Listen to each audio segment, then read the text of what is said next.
Garuda Kitchen World exclusive stainless steel సామాన్లు wholesale and retail Aziz Plaza in Hyderabad. నమస్కారం సుమన్ టీవీకి స్వాగతం. సుబ్రహ్మణ్య షష్ఠి యొక్క వైశిష్ట్యం ఏంటి? సుబ్రహ్మణ్య స్వామిని ఏ రకంగా ఆరాధన చేసుకోవాలి? ఎటువంటి దోషాలు తొలగిపోతే సుబ్రహ్మణ్య స్వామి ఆరాధన చేస్తే ఎలాంటి ఫలితాలను పొందే అవకాశం ఉంటుంది అనే విశేషాన్ని తెలియజేసేందుకు మనతో పాటు ఉన్నారు ప్రముఖ ఆధ్యాత్మికవేత్త జ్యోతిష్య పండితులు ఆకెళ్ల శ్రీలక్ష్మి గారు. అమ్మ నమస్కారం. నమస్తే అమ్మా. అమ్మ, ఇప్పుడు సుబ్రహ్మణ్య షష్ఠి అంటే ఏంటి? ఈ సుబ్రహ్మణ్య షష్ఠి రోజున స్వామి వారిని ఈ రకంగా ఆరాధన చేసుకుంటే ఎలాంటి దోషాలు తొలగిపోయే అవకాశం ఉంటుంది? ఎలాంటి పరిహారాలను పాటించాలంటారు? సుబ్బారాయుడు షష్ఠి, దీన్నే సుబ్రహ్మణ్య షష్ఠి కూడా అంటాం. అయితే ఇక్కడ ఈ సుబ్బారాయుడు షష్ఠి లేదా సుబ్రహ్మణ్య షష్ఠి అన్నది మనకి తారకాసుర వధకి మనకి ప్రతీకగా చెప్పడం అనేది జరుగుతుంది. ఎందుకంటే తారకాసురుడు అనే రాక్షసుడిని ఈ సుబ్రహ్మణ్య స్వామి సంహరించినందువల్ల ఏదైతే సంహరించారో ఆ రోజు సుబ్రహ్మణ్య షష్ఠిగా జరుపుకుంటున్నాం. అలాగే ఇక్కడ మనకి ఈ సుబ్రహ్మణ్య స్వామి యొక్క జననం కూడా మనకి చాలా విచిత్రంగా జరుగుతుంది. అంటే ఆయన దేనికోసం ఉద్భవించారంటే ఈ తారకాసుర వధ కోసమే ఆయన జన్మించడం అనేది కూడా జరిగింది. అయితే ఇక్కడ సుబ్రహ్మణ్య షష్ఠి రోజు చాలామంది ఎక్కువ శాతం ఉపవాసం ఉండడం అనేది జరుగుతుంది. ఈరోజు ఉపవాస దీక్ష, అలాగే రోజు మొత్తం కూడా అంటే మిగిలిన ఉపవాసాలు ఉన్నప్పుడు ఏం జరుగుతుందంటే సహజంగా మనకి ఏం చేస్తారంటే ఏదో ఒక టిఫినో లేదా అల్పాహారం లాంటివి ఏవో ఒకటి స్వీకరిస్తాం. కానీ ఈ షష్ఠి రోజు మాత్రం ఎటువంటి ఉడికించిన పదార్థాలు కానీ అలాంటివి ఏమీ కూడా ఇక్కడ స్వీకరించరు. కేవలం పాలు, పళ్ళు ఇలాంటివి మాత్రమే, లేదా పళ్ళ రసాలు ఇలాంటివే ఎక్కువగా స్వీకరించడం అనేది జరుగుతుంది. ఈ సుబ్రహ్మణ్య షష్ఠి అంటే ఎక్కువ శాతం సత్సంతానం కోసము, అలాగే సంతాన వృద్ధి, సంతానంలో ఏదైనా లోపాలు ఉంటే అంటే వాళ్ళకి బుద్ధిలో లోపం కానీ, చదువులో కానీ, లేకపోతే సరిగ్గా నిలకడలేకపోవడం కానీ, లేదా సంతానం లేని వాళ్ళు అంటే ఇక్కడ సంతానం సరిగ్గా కలగని వాళ్ళు, లేదా ఎక్కువ కాలం అయిపోయిన వాళ్ళు, జాతకంలో కుజదోషం ఉన్నవాళ్ళు, వీళ్ళందరూ కూడా ఈ సుబ్రహ్మణ్య షష్ఠి చేసుకోవడం అనేది జరుగుతుంది. అలాగే వివాహం ఆలస్యమై ఎక్కువ రోజులు అవుతున్నా, లేదా వివాహాలు ముందు వరకు వచ్చి వెనక్కి వెళ్ళిపోతున్నా, లేదా ఏదో ఒక తాంబూలాల వరకు నిశ్చితార్థం వరకు వెళ్ళి మళ్ళీ ఆగిపోవడం, ఇలాంటివి ఏవి ఉన్నా కూడా అలాంటి దోషాలు ఉండడం వల్ల జాతకంలో ఇలాంటి అవాంతరాలు ఏర్పడతాయి. అలాంటి అవాంతరాలు తొలగడానికి మనకి ఈ షష్ఠి పూజలు చేసుకోవడం అనేది జరుగుతుంది.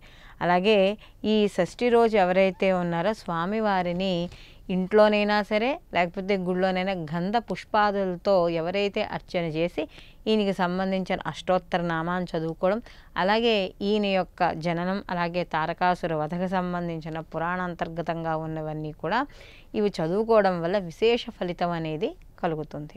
అయితే ఇక్కడ ముఖ్యంగా ఈ సుబ్రహ్మణ్య షష్ఠి రోజు అసలు వివాహమై చాలా కాలమైంది, సంతానం లేదు అనుకున్న వాళ్ళు మనకి ఇటువైపు అయితే గుంటూరు జిల్లా వైపు అయితే మనం ఎక్కువగా మోపిదేవికి ఎక్కువగా దర్శనానికి వెళ్ళడం అనేది జరుగుతుంది.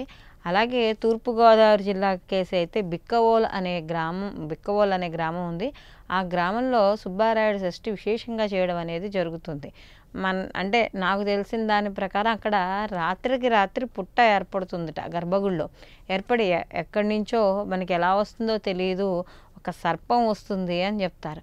అందుకని ఆ రోజు రాత్రి అక్కడ నిద్ర చేస్తే, ఆ షష్ఠి రోజు రాత్రి ఆ దేవాలయ ప్రాంగణంలో కానీ నిద్ర చేసి వెళితే మళ్ళీ సంవత్సరం తిరిగి సుబ్బారాయుడు షష్ఠి వచ్చే సమయానికి వాళ్ళకి వంశాభివృద్ధి, సత్సంతానము కలుగుతుంది అని చెప్పి మనకు అక్కడ స్థల పురాణాలు కానీ, అక్కడ వెళ్ళిన వాళ్ళు కానీ, అనుభవించిన వాళ్ళు కానీ, ఆ ప్రతిఫలాన్ని పొందిన వాళ్ళు కానీ చాలామంది ఉన్నారు. కాబట్టి షష్ఠి అనేది చాలా విశేషంగా ఉంటుంది. ముఖ్యంగా షష్ఠి ఆదివారంతో కూడుకున్నది. అంటే మనకి తిథి షష్ఠి వచ్చి వారం ఆదివారం ఉన్న రోజు చాలా విశేషంగా ఈ సుబ్రహ్మణ్య ఆరాధన అనేది చేసుకోవచ్చు. మనకి ఇంకొక విషయం ఏంటంటే ఈ షష్ఠి రోజు ఎవరైతే ఈ ఇంట్లో పిల్లలు ఉంటారు కదా, చిన్న చిన్న పిల్లలు ఉంటారు చూడండి, చిన్న చిన్న పిల్లలకి జ్వరాలు, లేకపోతే చెవి నొప్పులు, లేకపోతే కంటి నొప్పి, లేకపోతే ముక్కులోంచి ఎక్కువగా రక్తం కారడం, ఇలాంటివి ఎక్కువగా వస్తాయి బెదిరితే. అలాంటి వాళ్ళు ఏం చేస్తారంటే ఈ సుబ్బారాయుడు షష్ఠి రోజు వెండి పడిగా, కళ్ళు, చెవులు ఇలాంటివి వెండితో చిన్న చిన్నవి రేకు మీద వేయిస్తారు ముద్దర్లు. అవి వేయించి హుండీలో వేయడం అనేది ఉంటుంది. ఇలా కొంతమంది ఆనవాయితీగాన లేకపోతే తమ పిల్లల ఆరోగ్యాలతో ఉండాలని కూడా ఈ యొక్క సుబ్రహ్మణ్య స్వామికి ఇలా మొక్కుబడులు చెల్లించడం అనేది కూడా జరుగుతుంది. అలాగే ఈరోజు ముఖ్యంగా తరిగిన కూరలు, అంటే సుబ్రహ్మణ్య షష్ఠి రోజు తరిగిన కూరలు తినరు, లేదా విడిగా షష్ఠులు చేసుకునే నియమం కూడా కొంతమందికి ఉంటుందో, సంవత్సరం పాటనో జీవితకాలమనో ఏవో కొన్ని, లేకపోతే ఒక కుజమహర్దశ జరుగుతున్నంత కాలమో ఏదో కొన్ని నియమాలు పెట్టుకుని చేసుకుంటారు. అలాంటి నియమాలు పెట్టుకున్న వాళ్ళు కూడా తరిగిన కూరలు తినరు. ముఖ్యంగా కొంతమంది సుబ్రహ్మణ్య స్వామికి అంటే పాము రూపంలో ఉంటుందని కొంతమంది పొట్లకాయలను కూడా విడిచిపెడతారు. పొట్లకాయలను కూడా ఈ షష్ఠి రోజు తరగడం కానీ తినడం కానీ ఇలాంటివి ఏమీ చెయ్యరు. అలాగే ఈ షష్ఠి రోజు ముఖ్యంగా తల రుద్దుకోవడం అనేది చెయ్యకూడదు. కేవలం తలని నీళ్ళతో స్నానం మాత్రమే చేయాలి. ఇక్కడ కుంకుడికాయ పులుసులు అవి పెట్టి తల రుద్దుకోకూడదు. ఈ షష్ఠి రోజు ముందర రోజే అక్కడ తలంటుకోవడం అనేది చేయాలి. అలాగే ఈరోజు ఉపవాస దీక్షలో ఉన్నవాళ్ళు మాత్రం మరీ ఎక్కువ వేడివేడి పదార్థాలు తినడం కానీ అలాంటివి ఏమీ చేయకూడదు. అంటే వేడి సెగ అనేది ఎక్కువగా తగలకూడదు. కొన్ని ప్రాంతాల్లో అయితే మనకి నాగుల చవితి ఇట్లాంటి వాటికి దీపం కూడా పెట్టరు, ఇంట్లో ఉత్తే అగరబత్తి మాత్రమే చూపిస్తారు, స్వామివారికి వేడి తగులుతుంది అని చెప్పి. కాబట్టి ఇలాంటి నియమాలన్నీ కూడా ఈ షష్ఠి రోజు పాటించడం అనేది జరుగుతుంది. ముఖ్యంగా మనకి అసలు ఈ పావుకి అంటే ఈ యొక్క సర్పానికి మన శరీరానికి కానీ సంబంధం ఏమిటి అని చూసుకున్నప్పుడు, మన శరీరంలో మూలాధార చక్రంలో మనకి ఒక పాము ఒక 3 చుట్లు చుట్టుకుని అలాగే తన తోకని నోటితో కరుచుకుని అలా ఎలా అంటే ఒక మందగొడిగా పడుకుంటుందిట ఇక్కడ మనకి మూలాధార చక్రంలో. దాన్ని ఎప్పుడైతే కుండలిని శక్తి ద్వారా జాగృతం చేస్తామో అది వెన్నుపాము ద్వారా సహస్రానికి చేరుతుంది అని చెప్తారు. ఈ మనకి వెనకాల వెన్ను చూడండి ఒక పాము ఆకారంలో ఉంటుంది.